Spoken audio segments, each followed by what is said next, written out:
Click 98.9 Modern Hit Music. Hi, it's Megan, and I have a very special guest with me right now. It is the lovely and talented and very full Ingrid Michaelson. I'm very full. I'm going to need you I'm very full. Well, welcome to Seattle. I love Seattle. How was your flight? Our flight was fine. Yeah? It was long. I fell asleep for part of it, which was good. Do you have a neck pillow? Do you have an adequate neck pillow? I did not have but I had a big scarf and I just sort of fell asleep. I wanted it to, I feel like I woke up, I was sleeping like this, and I woke up and I wasn't even really like, it wasn't like I was like that, but I woke up and my neck hurt so badly. It's rough. And I thought, that's how you know you're getting older, is when you wake up and your body hurts just from sleeping, you know? Just from like, being out for a little while, too. Yeah. Or Yeah. like you yawn, you start to yawn, and then like your neck hurts, and you're like, oh, I pulled my neck, and how'd you do that? Like in yoga? And you're like, no, I yawned. Yeah. I just yawned in my neck. I was stretching and I pulled a muscle. Yeah, that's it what happens. happens to me. So I woke up with a horrible pain in my neck, and then I listened to some music, and then we landed, and then we went to Red Robin, and I ate 100 fries with 100 different sauces. And you're feeling a little full. I think I could have stopped at like 3 sauces, but when presented with a plethora of sauce-I is the true plural, actually. It's a little known fact. I just was dip, and I dipped my way into a stomachache. Okay. But I'm here. Well, let me know if you need anything. Alka-Seltzer, I got some antacid. I got some. Good. You need that. So Halloween's coming up. Are you into? Is that a big holiday for you? Are you into it? I like Halloween only because it means Christmas is coming, because I'm a huge Christmas person. So for me, it's like the next step is Thanksgiving and then Christmas. So, but yeah, as a kid I was, but I don't really always dress up. I tend to not dress up. I'll do like, you know, I got a little candy corn necklace that lights up. Okay. You know, because I have a show. Actually, I have a show tomorrow in Portland, I think. My brain doesn't work anymore. But it's all the dipping sauces. They're taking I have a toll. too many sauces in my brain. Wait, when is that? What day is today? Today is Wednesday, the 29th. Okay, so we've got 2 days, all right.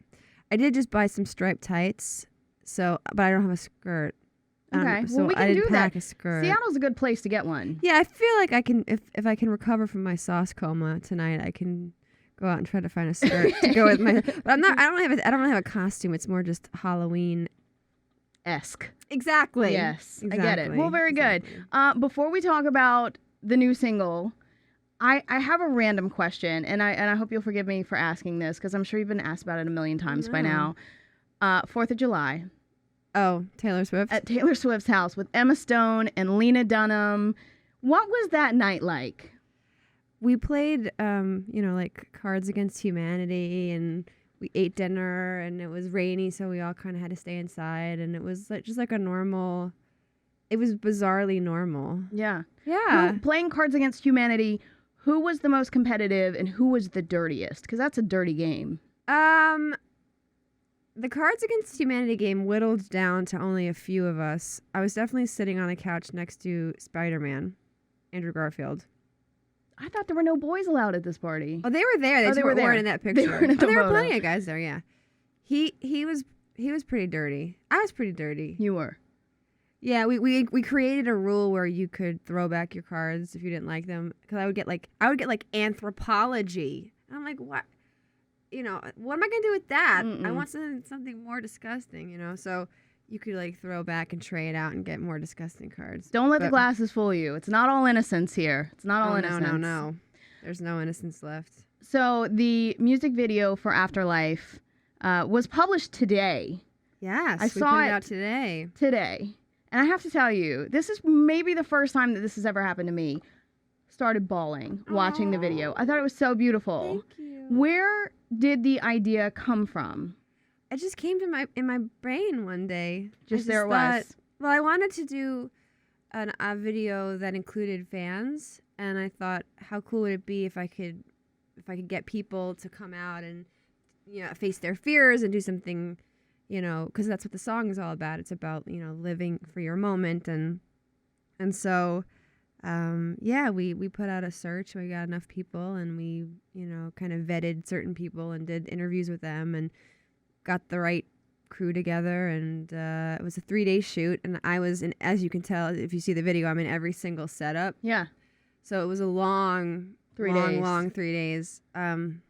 But it was really fun, and yeah, I love it so much. I've watched it a few times, and it gets me too, especially Maeve at the end with her haircut. Oh yeah, when she said, okay, so if you haven't seen the video yet, where are we looking there? That doesn't matter. Hold up cards that says "afraid of," and then they write their fears, and then Ingrid comes out and kind of helps them face the fears, like the "you can do it" to Rosie Riveter. Yes, we can, and it was really cool. But I noticed watching the video that you do not hold up your own card.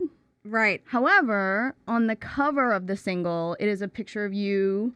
Very much topless. Yes. With her hands strategically placed. And confetti strategically stuck. Is that your fear? Or does that have something to do with it? I think that cover is very different from anything I've ever done before. My mother passed away on August 30th. And we shot the video, I think it was 3 weeks after. And that photo shoot was done during our lunch break of one of the video days. And my mother was an artist, and she was just very open and beautiful, and the female form was never a taboo subject. You know, she would do still life portraits, and there was naked women all over the house. Not actual naked women, but not real ones. Naked women. And I had always kind of been, up until the last maybe couple of years, I'd always sort of been like, no cleavage and t-shirts, and very sort of like youthful in the way that I would dress. And I just kind of had this feeling like, you know, you only live once, and I'm only going to have this body for, you know, a few more years, and cover me in bronzer and throw me on the ground and cover me in confetti, and let's just, you know, throw caution to the wind. And I knew that people were going to be like, you should, you know, I like you when you wear Converse and, you know, don't wash your hair. She still wears the Converse. It's one photo. I know. People are like, I said, I'm wearing pants. They're just unbuttoned. Mm-hmm. Yeah, so I think that photo was definitely a step outside of my normal zone. But that's what I wanted. I wanted to just, you know, I think when somebody important in your life, especially a mother, passes, for me anyway, it just changed me from my core. It just completely rattled me. And I you know, it's still very recent, so but I feel very changed and very motivated to live my life and to not be afraid. And I was initially supposed to do these things with the people. Like I was going to do jump into, like, the water one was supposed to be like in the ocean, and I was like, yeah, I'm willing to jump in the ocean, and I was gonna do the trapeze thing. But then we thought about it, and we're like, you know what, it's not about me. I didn't want it to be about, here's Ingrid doing all these things. I wanted it to be about people. I wanted people to watch the video and to see, you know, quote unquote regular people, and see them doing something and be like, you know, if she can do it, I can do it. You know. So I didn't want it to be about how much I can face my fears, because, you know, who cares? I face my fears, you know. Getting on stage every day and doing what I do is pretty, you know, can be very scary. Putting your voice out there, putting your words out there. My song is under that commercial that's happening right now. Oh my goodness. Funny. You're in a Target or Samsung commercial or a Target commercial. It was a Target commercial, but I know the commercial very well because my song's under it.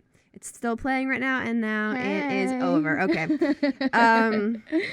So yeah, I feel like this was more about seeing other people besides me. But I had to be in the video, obviously, because it's my song. Well, I guess I don't have to be in it, but no, I'm glad you were. It was so touching. It was so endearing. Like, one of her fans said, you know, that he was afraid of meeting her, and then she kind of comes out behind him and she puts her hands in front of his eyes. It's adorable. It's so cute. He was definitely rattled.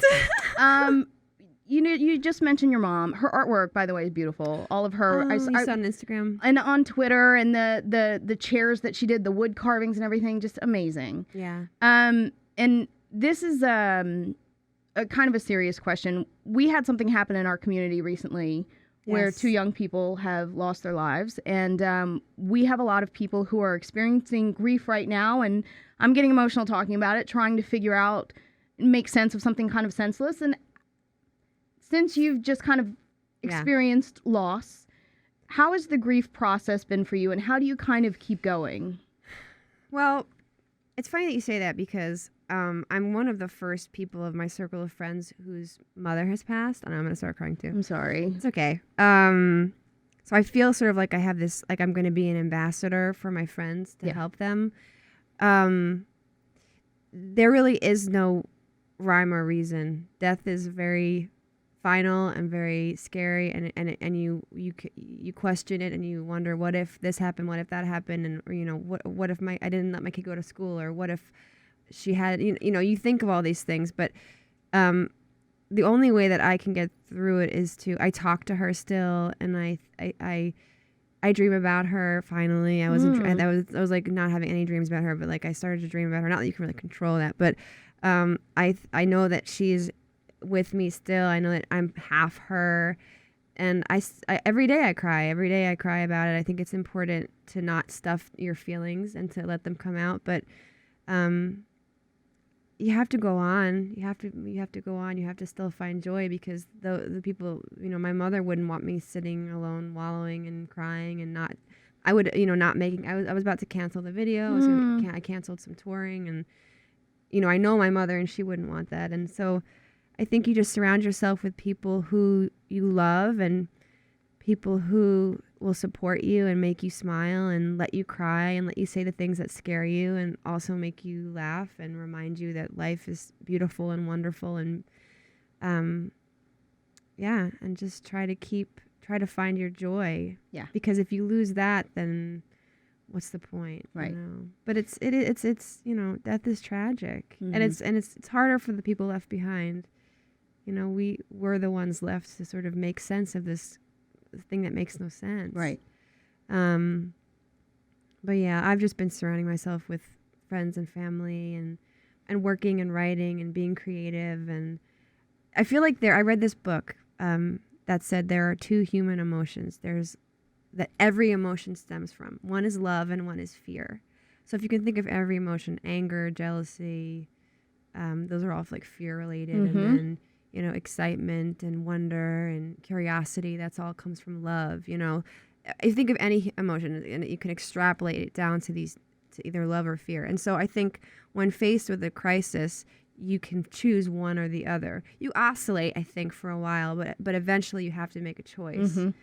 And so I've consciously made a choice to love and to live my life that way, because the fear way was isolation and sadness and despair, and I don't want to see anybody. I don't want to talk to anybody. I don't want to lean on anybody. I want to be by myself. I want to cry all the time. And that just spirals you down further, and is ultimately not what anybody wants. My mother wouldn't want that. So yes, I go to that place. I do still, obviously, and I think I always will. But you can visit fear, but I think you have to live in the world of love and in that path. And that's what I try to do, and I try to remind myself of that every day. That was a beautiful answer, so thank you. So we got to talk about Afterlife, and we're getting ready to play it in a minute. It's just kind of strange that this song, because we didn't plan, this wasn't like a strategic plan, like my mother passes and then we do a song called Afterlife. It was very bizarre. Right. This was just the timing of everything, and what the song means to me. And I wrote it when my mother was first going into chemo, and I wanted to write a song about like celebrating life and living in your moment, and not being fearful of what's coming, and not being fearful, not worrying about the past. And right. So it's the song all of a sudden like multiplied in meaning to me. And the video, I made the video after she passed, so the video became this like, I was like, this has to be such an homage to her, and such a call to people to really live their lives, because we don't know when our last breath will be. So Absolutely. That's what I wanted people to take away from it, and to feel moved and motivated and inspired. And Jeff Wadlow, who's the director, I think he did a really great job, and I'm just so happy with it. And I'm happy. It's been like, we've been editing it for a couple weeks now. I'm like, I just want to get it out. I need to get it out. And so today was the big day. And so I'm on the plane, right? They're like, turn off your phone. I'm like, wait, I'm tweeting about the video. Hold on. So now it's out there. So you can see Ingrid's video for Afterlife right now on YouTube, on our website, click989.com. This is her new song, Afterlife. It is absolutely beautiful. And now, hopefully, that you know a little bit more about the song, you can find some personal meaning for you as well. Thank you so much for your time. Thank you.